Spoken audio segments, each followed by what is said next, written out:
тилиндеги бардык маалыматтарды akpress.org.kg сайтынан табасыз. Азыр акыркы жаңылыктардын топтому. Кыргызстандагы окуучулар менен студенттерди мөөнөтүнөн эрте салууга жөнөтүү сунушун жогорку кеңештин депутаттары парламенттин бүгүн 12 марттагы жыйынында көтөрүп чыгышты.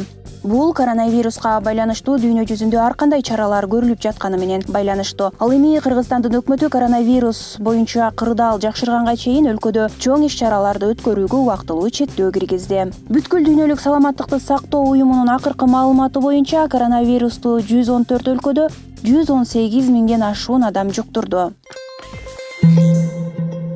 Аксы районунда окуучу балдардын мушташынан кийин мектептин социалдык мугалими өз арызынын негизинде кызматынан кетип, мектеп жетекчиси эскертүү алды. 9-класстын окуучулары жалгыз баланы тепкилеп жаткан видео тараган. Милициянын маалыматына караганда мушташ 6 февралда классташ балдардын пикир келишпестигинен улам чыккан. Кара Суу районунда пара талап кылууга шектелген сот аткаруучу кармалды. Анын үстүнөн 30 жаштагы адам арызданган. Райондук соттордун биринин сот аткаруучусу алимент маселесин чечип берүү үчүн 50 000 сом талап кылган.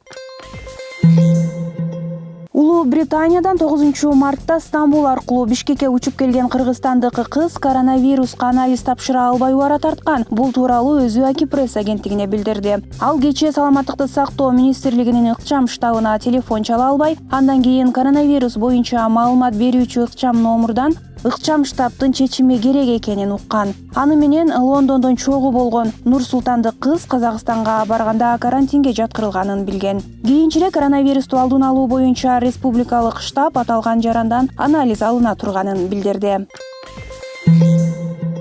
Коронавирусту деги эле жугуштуу ооруларды алдын алуу үчүн өздүк гигиенаны сактоо өтө маанилүү экенин дарыгерлер, адистер эскертип жатышат. Саламаттыкты сактоо министрлиги тараткан бардык эрежелерди билип алууну сунуштайбыз.